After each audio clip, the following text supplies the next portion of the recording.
Finally, one day, I don't know what happened, but I called him and I said, we should do a Charleston-themed restaurant in Del Rey, you know, fish tacos and fish and pastas. And he goes, I'll love it, let's do it. And it's the first time he'd ever really given what I said. Really? Thought. Yeah. I went, wait, what do you mean, let's do it?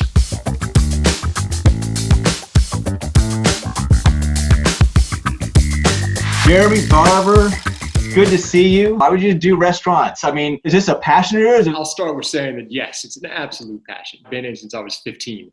I started at Bennigan's at Springfield Mall as a busboy. The second that I was told at school that I was allowed to do co-op and leave school early to go to work, I jumped on it. Couldn't wait to do that. And then started out as a busboy over there and kind of stuck with it. I just always found it fascinating. I was always a people person. I was always, you know, kind of the class clown, if you will. Was never really the best student. Just really was more concentrating on people and business than I was anything else. Here we are. We just opened up the garden in July of last year. So, and Live Oak is going on. This will be its fourth year in August. Was it just you, or did you approach Justus, or how did you guys come about thinking that this is what we want to do? And was there some more long-term goals for branching out and starting additional, establishments? Absolutely. So the way it kind of all started was Justus and I met at a restaurant in Clarendon that's no longer. It was around for a while, and it was called Eventide.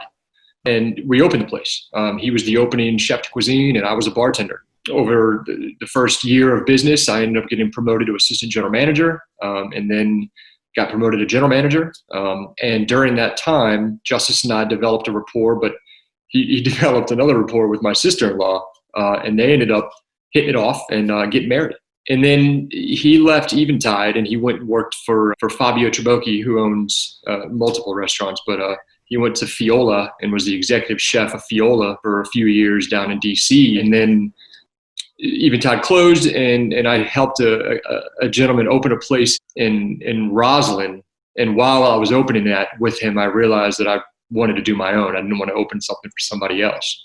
So I started calling Justus. Because he was back of the house, he was the chef. He was the guy I wanted to open a place with, and he was also my brother-in-law now.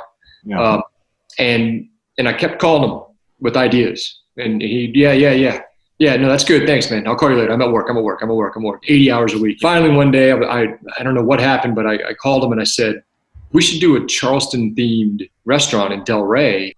And he goes, I'll love it. Let's do it. And then we started looking for locations. And we had one that fell through, but within that same week of it falling through, we ended up talking to the owners of what was then Monroe's, who are friends of ours, and they've been there 19 years, and they wanted to retire, and said, we'll pass it on to you guys. So it took about a year and a half with getting a loan and getting all the stuff ready for it, but in August of 2016, we were open for business. That's great. So when you guys started that business and you had the concept, how long did it take to decide menu, branding? We had a different name when we first were opening. We had a name called Common Table was going to be the name of the restaurant. And we got sent an email from somebody in Texas who said, that's my name, and I may branch out, and I'll sue you if you guys don't change it.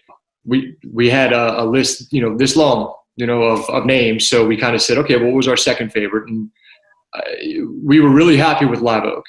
The name Live Oak, the representation of family with a tree, like a family tree, was something that we wanted to kind of play with, having a family tree as a logo, as well as a Southern influence of a tree like the Live Oak, is why we really ended up going with Live Oak. So we were happy that it changed. But the concept itself was always kind of expanded. Went from a nice sit-down dinner restaurant to then it went to a more casual, laid-back with a great bar program, and it's kind of evolved over the last 4 years.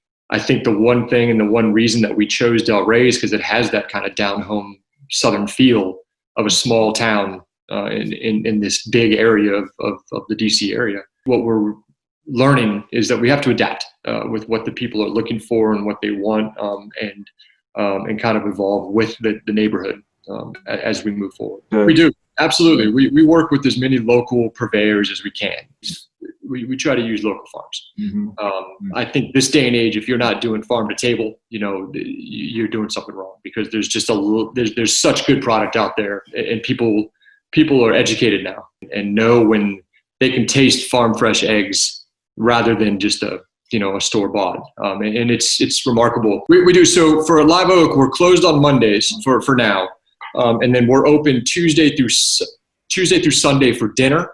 And then Saturday and Sunday, we open up at 10 a.m. for brunch, 10 to 3, both days.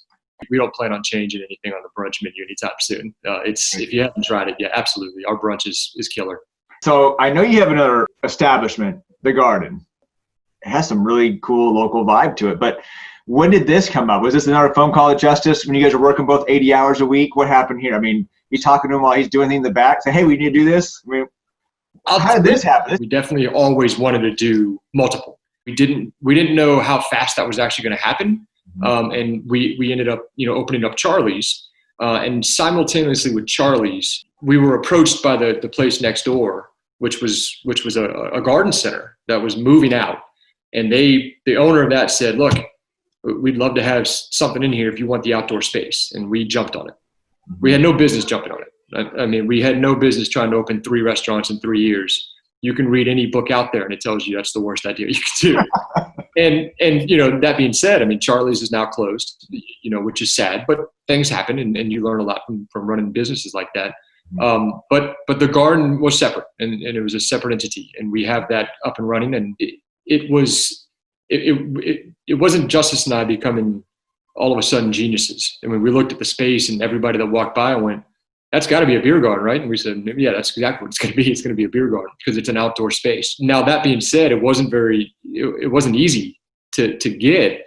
It's one of a kind in Delray that the city council had to kind of give us some we're kind of a test dummy, if you will, because they've never had anything like this. So, when they say we're allowed to have yard games, they don't even know what that means. I mean, they're saying, well, you can't have bocce ball because that could hurt somebody, and people are out there drinking, playing bocce. Okay, well, what am I allowed to have? So it took some hurdles, but we got fortunate with the people we surrounded ourselves with to get us there. Kathy Puskar, who's our land use attorney, is amazing. She's the best out there, and she really did a great job. And Mike Dameron, who's our business partner, he's a builder in Delray who owns Windmill Hill, is phenomenal. And helped us get the place built quicker than we could have imagined, with great touches. So what I think is kind of unique is that people go to Live Oak for a reason. They go to Live Oak for a nice hospitality dining experience with a good cocktail program and things like that. Whereas the garden is an outdoor space where you can still go and get innovative food and great drinks and a good beer list. And you'll still get the hospitality. I mean, that's the one thing that we preach with anything we open is we want to be hospitable. That's why we chose a Charleston, South Carolina type influenced restaurant like Live Oak to begin with, because when we go down there, and my wife went to school in Charleston, and Justus started down there for a while as well.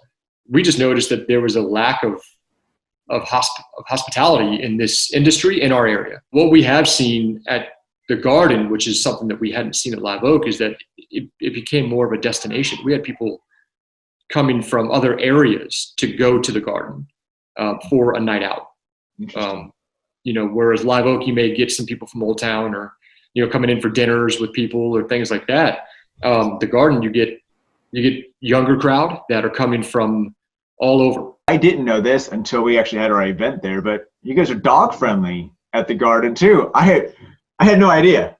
Absolutely. Delray being family friendly. It's also, I mean, Delray is families and dogs. I mean, that's what you got. So when they allowed us to do that, we jumped on it. We couldn't wait. And we hope to be able to get some more space to be able to have more room for dogs. What are some of the things at Live Oak Delray that are just like, no matter what, these 3 things are never going to be off the menu?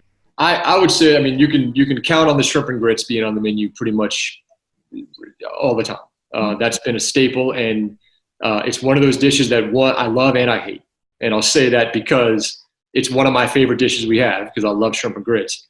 But it's also the most critiqued dish because everybody from the South goes, oh, well, you've got shrimp and grits. Let me let me see how yours is compared to ours, right. And so we always have to tell people it's our version of shrimp and grits. It's not necessarily a traditional shrimp and grits. So we've also had on the menu for pretty much the entirety a buttermilk chest pie, which we've started out, the crust was always a work in progress. And then once we nailed the crust, it was one of those that is never coming off the dessert menu. That's become a staple as well. That's kind of a Southern staple dish as well.